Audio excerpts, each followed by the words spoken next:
ladies and gentlemen, Wayne Southman. Who's ready to come out of the pain cave? You ready for this? Can we get really real today? Is that all right with you? Is it okay if you don't play church and pretend oh yeah, I'm fine? Some of us have had some unfine moments in the last several years. Would you agree? Here's my question for you. Actually, let me say this. This is not the talk that I wanted to give. Yet, God and the universe were pretty clear about what I needed to share with you today. So I'm going to share with you some stuff that is, I want to do the polished, clean, shiny, fancy thing, talk about widgets and algorithms or something like that. But is it okay if we have an unfiltered, not perfect conversation and I just share with you some of the stuff that I've got over the last couple of years? Is that all right with you? Because here's what I know. We've all had some face-down moments, just like Anna was talking about. And I want to give you a couple tools that I think will help you through that. Because here's the real deal. I remember this moment. Here we go. This moment was several years ago. Actually, not far from where we're at right now. And it was this beautiful day. We're in this amazing stadium. And I volunteered to ask a question because, I'm participating. And I come up with this perfect question that I'm going to ask. And this nice polished question. And then all of a sudden I get up there and I'm face to face with the world's toughest man, David Goggins. And I'm ready to ask my nice PC question. And yet the moment that the mic hits my hand, my mask shatters and my raw truth just comes spilling out. And I remember I'm looking at him and I said, my wife just asked me for a divorce and I don't know what to do. It got real quiet there too. And I remember him looking back at me and with his these hard, tough eyes. And yet behind is this kindness. And it's like he just looks right into my soul. And he goes, I know it's hard. I know it hurts. I know how hard this is. Now toughen up and move on. It was somebody filmed it and put it online. It got I think it's, as of now it has over 40 million views. And people saw someone that was brave. Yet that is not what I saw at all. When I watched that video, I remember how scared and was it going crazy? Are you gonna make me care? Oh, let's see. Okay, we're gonna see if I can do Italian and everything else at the same time. Okay, is that better? Do I need to turn this one off? Okay, there we go. I can do this. There we go. Okay, that's better. There we go. Okay, thank you, Tony. I hate when they just let it go bad for an hour. That's crazy. We're not doing this for an hour. So anyway, I remember I see this video shows up online, and everyone's like, "Oh my gosh, you're so brave," or so whatever. I'm like, I'm not brave. I was scared out of my mind. I was terrified. I look at that. I don't see a brave dude. I see someone that's scared. I see someone that's about to hit rock bottom, and I know when I'm standing there, this is the second time I'm about to hit rock bottom. A decade earlier, I was living in Alaska, and at that moment, I had the perfect life in a sense, right? I was the top realtor. I had 3 amazing kids. I had a great business. I was married. Everything looked good from the outside looking in, and yet it wasn't good on the inside. Have you ever been there? Everything on the outside looks good, on the inside you're falling apart. I remember on the inside, I felt worthless. I felt like I hadn't earned the success I was having. I ended up self-sabotaging my entire life. I had an affair. I screwed up my marriage. I screwed up my business. Everything disappeared to the point where there's one night and I'm laying on the floor of this vacant building, convinced that the kindest thing I could do, the best thing I could do for my kids was to take my life and check out. And I remember laying there and I'm going, feeling like, man, this is the right thing to do for my kids. I'm such a screw up. I may as well just check out and let them have a better life. And I'm laying on the floor and You can call it the universe, I call it God. Whispered in my ear, and he said, nobody's coming to save you. Nobody's coming. Nobody's going to show up. You either check out or you step up and you be your own hero. I'm very grateful that trembling, I decided to go on one more day and see if I could actually be the hero that I was waiting on. I got remarried, moved to Dallas, a lot warmer. And business took off. I grew a great coaching company, right? I had 2 more kids. Life is good. It felt like redemption at that moment, right? But then 4 years ago, right, the floor fell out again. I remember I found myself standing face to face with my wife at the time in our living room. And I remember just the crushing rejection. I remember thinking, I've done everything I thought you wanted me to do. I did the work. I've done everything I can to show up as the dad, the husband, the provider. Like, I've tried to do everything you said you wanted me to do. And I'm still standing there looking at her face to face. And she says, I don't love you anymore. I want a divorce. I want easier, and I sure as heck want better than you. And I remember thinking, like, dude, why are you fighting so hard for someone that likes to watch you break? I felt crazy, right? Why am I working so hard? There's something so deeply disorienting about fighting for someone that enjoys causing you pain. Why am I fighting so hard to stay in this thing? I remember every day, I would hear it from her, but then I remember saying it to myself, you're worthless, you're nothing, you should have just killed yourself before.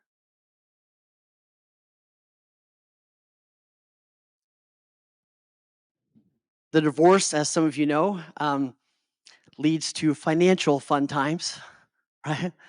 Every dollar disappeared, right? So fast with lawyers and trying to be the nice guy and pay for 2 separate households. And the money disappeared. And I remember it was at this event, and I'm up in my hotel room. I'm about to go downstairs and be inspirational or whatever the heck I'm supposed to do. And I remember I'm in my hotel room. I'm on this divorce mediation conference call. And her team of lawyers is talking to my lawyer, and they're asking for sums of money I can't even imagine at that moment. Money that I know I don't have. And I'm getting side messages. I'm getting side messages saying, you will never, unless you give me what I want, unless you give me everything I'm asking for, you will never, ever, ever see your kids again. My family's going to bury you. I remember I fell on the floor, and I remember it was this red floor with these weird triangles. And I remember laying there, and at the same time, I'm thinking, how the heck am I supposed to go downstairs and pour into a room when I can't even breathe right now? And I did. I got up, wiped the tears, went downstairs, and poured the hell into that room. But as if it wasn't over, I remember 2 weeks later, my first ex-wife decided that she should triple petition the court, triple child support, because she was worried that her income was going to go down because of my new divorce. And I remember I'm at my home one day when I get the news that they had said, yep, absolutely, this guy looks loaded. He was not. And I remember I couldn't, I was having a hard time. So I said, I know what to do. I'm just going to walk, right? So I get out and I start walking. I can't even breathe. And I remember sitting on the curb, and thankfully I called my friend. I said, Tyler, I don't know what to do. I said, I'm pretty sure I'm not going to make it. I can't see anything. It's all dark.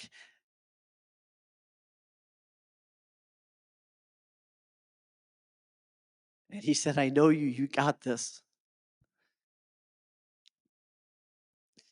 That wasn't the worst. In October, I get a call from my dad, and his voice is a little shaky. And he says, son, they found something on your mom's scan. It could be nothing. And it wasn't nothing.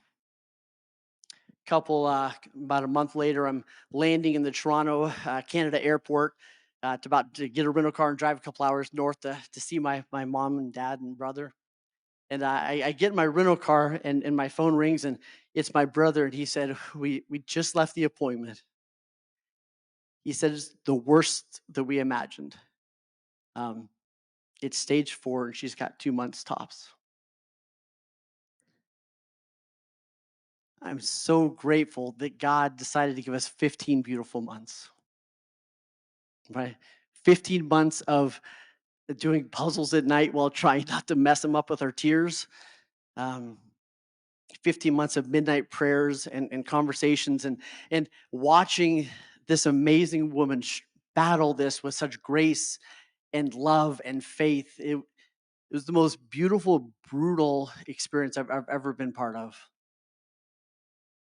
All the while this is going on, I have to keep going, correct? Right? I have to, I remember, I'm holding her hand and then I'm going, to the basement to do coaching calls and not really sleeping, but trying to figure it all out.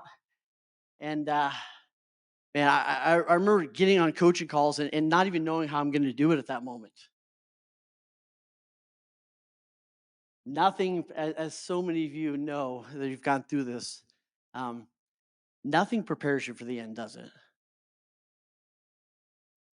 I remember it's one morning after another sleepless night in hospice, and God nudges me awake at 5:30. I remember I got up and I went and kneeled beside my mom's bed, and I remember holding her frail hand and whispering in her ear and saying, "It's okay, it's okay, Mom. You can go." And at 6:30, she took her last breath. There's no armor or there's nothing prepares you for watching the strongest woman you've ever known. And I'll tell you what, the grace and the faith, everything I was able to see her talk about a life of no regret is beautiful to watch. Are you with me? Here's what I know. This has nothing to do with me. All this has to do with is have most of you have been through a face down moment at some point, correct? Here's what I know. You're either going through one right now, you're about to go through one, or you're probably helping somebody else go through one. Yes? Can I share with you some unperfect, gritty things that helped me go through my stuff? I feel compelled to share with you a couple of things that have helped me, and I hope that they help a couple of you. Is that all right with you? Okay. Here's the first thing. The first one is this: sometimes when you're in the storm, the only thing you can do is grab parts of the wreckage, right, and try to figure out what you can use. Yes. Here's the first tool. The first tool is this. The first tool is just do the next right thing. We were talking about this earlier, right? Have you ever been in that moment where like you're going through something tough and somebody goes, "What's your plans for the year?" And you're like, "What the heck are you talking about?" Right? Like I can't see a year. I can't see next week. I don't even know if I can see past lunch. Right? Have you ever been in that moment where like somebody's like, "Hey, what's your 2027 going to look like?" And you're like, "Screw you." Right? Like I'm trying to get through lunch without falling apart. Right? They're talking about 10-year visions, and you come to a room like this, and you kind of just want to flip everybody off, right? And I'll tell you this: the worst thing you can do, and I'll tell you, this is such a huge truth that I want you to get. I remember years ago, I'm driving down the road with my son, and we're talking about something, and he goes, "Dad, there's always going to be somebody doing better than you." I was like, "All right, little wisdom from the back seat." And what he meant was, like, there's always going to be somebody doing better. And there's always going to be somebody that would give their left foot to be where I am. Are you with me? right? I've spent so much time comparing myself to everybody else. The reality is we're not running the same race. We didn't start at the same place. We don't want to go to the same place. We don't have the same stuff. Like, it's okay to check your rearview mirrors and your side mirrors to kind of see where everybody else is at. But if you stare at them too long, you'll end up crashing. Agreed? Right? So I implore you that when you're in this room, use this room as some inspiration, but be careful with comparison, because comparison is the greatest thief of joy. Are you with me? I have had enough conversations to know that I can't remember who gave this analogy, but I thought it was beautiful. They said if we all wrote down our problems on a 3x5 card and we all stood up and threw them in the air, you would probably go grab yours back if you saw what was on everybody else's cards, right? You'd be like, oh, their life looks perfect. Did you look at their card? You're like, no, thank you. I'll deal with my stuff. Yes? All right. The most important conversation you're going to have in here is the one that you have with yourself, right? Okay, so the first tool is this, right? Just do the next right thing. And I remember there were so many days that became my anthem that I can't see a year, I can't see a week, I can't even see tomorrow's limbs. I'm just going to do the next right thing. Some days that was making one more phone call. Some days that was just putting pants on, right? Some days that was taking an extra 5 minutes to sit with my daughter on the couch, even though I felt incredibly hollow inside. My question for you is, when you're in the fog, what do you tell yourself? And when you're in thick fog, you can't see 20 steps ahead, agreed?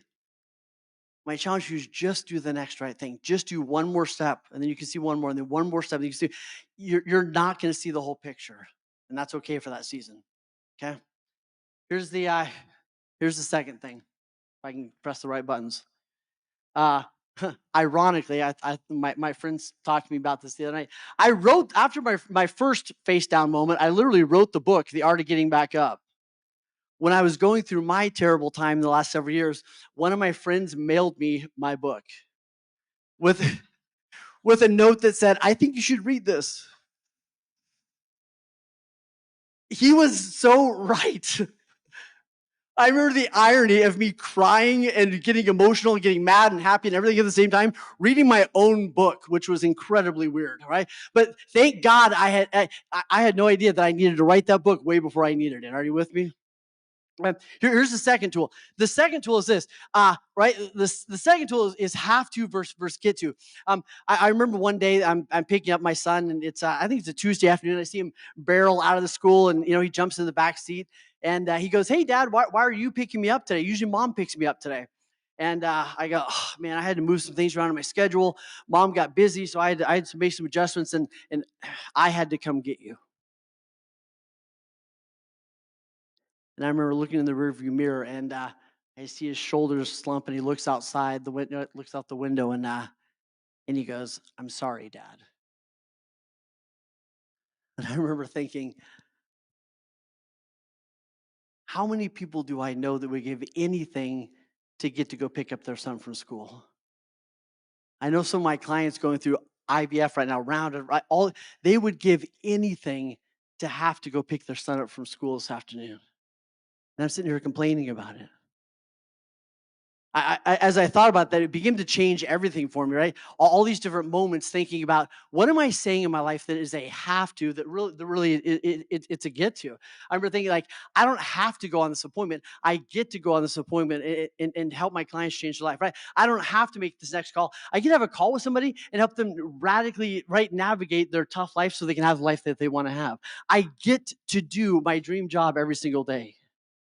Right? I get to go pick up my kids. I don't have to go figure out how am I gonna take care of 5 kids and their schedules and a fish and a dog and everything else so that I can go to Canada over and over and over and over for 15 beautiful months. I don't have to figure that out. I get to figure that out. I get to figure out, how do I navigate this? How do I keep showing up? I get to figure out, how do I show my kids what it looks like to keep going when it's really, really tough.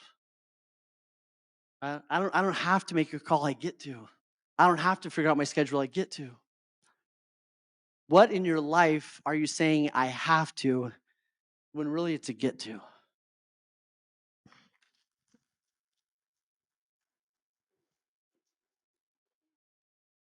I know that a lot of times it doesn't feel like a gift, but I saw this quote the other day, and it said, But what if it's the gift you didn't ask for that turns you into the person you were meant to become?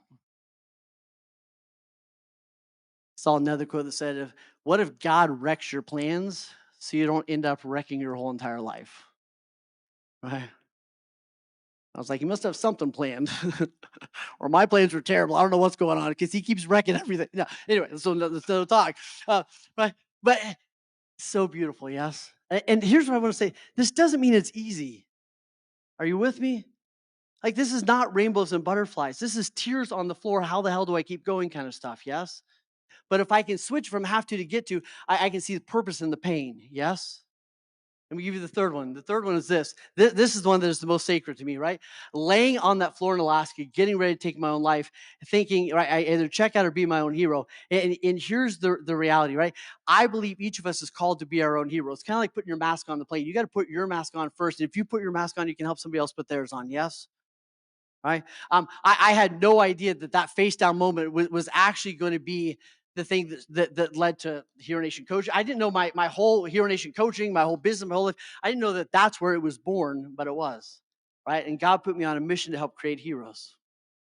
It's pretty beautiful, right? My mission is to raise up, train, and empower 1 million business leaders to be their own heroes, to see their own greatness, to unlock their full potential and create epic lives. Pretty great, right? Let me say one more thing on this. Being your own hero doesn't mean you do it on your own. Being your own hero doesn't mean that you don't ask for help. It actually means you do ask for help, right? One of the most heroic acts you can sometimes make is saying, I don't think I can do this. I need some help. Are you with me? We've got really good at grinding it out, right? Gritting through, right? Just doing it all on our own. And I'll tell you what, it's the hardest, toughest way. And we weren't designed to do it that way, right? I remember a quote that said, I'd rather you cry on my shoulder than me cry at your funeral. Here's my question for you. Let me say it this way. What if you treated yourself like someone you love? What if you treated yourself like someone you love? You would tell your best friend it's okay to cry. You would tell your best friend, I got you. You would tell your best friend, do you need a hug? Do you need a hand up? Or do you need a kick in the teeth? Right? Would you do that for you? Sometimes being your own heroes, for me, was looking in the mirror and saying, Wayne, you're worth fighting for today, and not believing it. Here's the last thing that I'll give you. The last thing I'll give you is WWWD. What would Wayne do? Here's why I say that. I remember years ago, I was reading one of my sons a book about heroes, and it was all these different heroes throughout history. And I'm sitting there reading this to him, and the thought that hits my head is, would I want him to read my story? Would I want my kids to read? If somebody followed me around and wrote my story down, and my kids used that as the manuscript to live their life, would I want that? Would it be a story of like, he tried hard, it got tough, and he gave up? Or to be a story of a really unperfect guy who got resourceful, who kept learning how to do it and kept fighting even when he didn't think he could? Do you want your kids to read your story? So when I say what would Wayne do, it's what would Wayne that I'm growing into, me, right, a year from now, me 3 years from now, that version of me that's more powerful, more present, right, more aware. What would he do in this moment? So I want you to do this. This last year has been amazing. This last year, I was able to see my son give one of the most amazing commencement speeches I've ever seen. After taking care of my mom for 15 months, I decided I was able to start taking care of myself because I had some more bandwidth. I lost. Nobody needs to see that. I lost 35 pounds since March because I've been taking care of me. Great. This summer, I got probably the best summer I've ever had with my 5 kids. We laughed, we cried, we played. It was freaking beautiful. Here's what I want you to know. Life is tough. And it's really, really worth it. Right now, I get to coach amazing people and do pretty cool things. Here's what I want you to do. That's my number. I want you to write it down. Here's why. If you're in the fog, I want you to know you don't have to do it alone. If you're having a face down moment, if you're having your hotel on the carpet crying moment, whatever it is, I don't want you to do it alone. And if you don't know what the next right thing is to do, it's probably reach out and ask for some help and not do it alone. Are you with me? You're not broken, you're battle tested. I don't think you're behind, but you are being built. You did not come this far to just come this far. My one request for you today is that you let you cry, let you ask for help, let you just make one more phone call, let you skip the gym if your soul is more worn out than your body that day. Let you be the hero you know you were meant to be. My client, hold on, this is gonna get weird just for 1 second, Tony, then I'm leaving. My client gave me this shirt, mailed it to me, my Hope Dealer shirt, and the mics are gonna hang. This is my Hope Dealer shirt, and I believe that we are in a room of Hope Dealers. Do you agree? Because you are all doing this on a daily basis. So here's what I want you to know. I don't know if I can go back. There we go. The most wounded people usually make the biggest impact. I had a therapist tell me that many years ago, and I held on to that thing.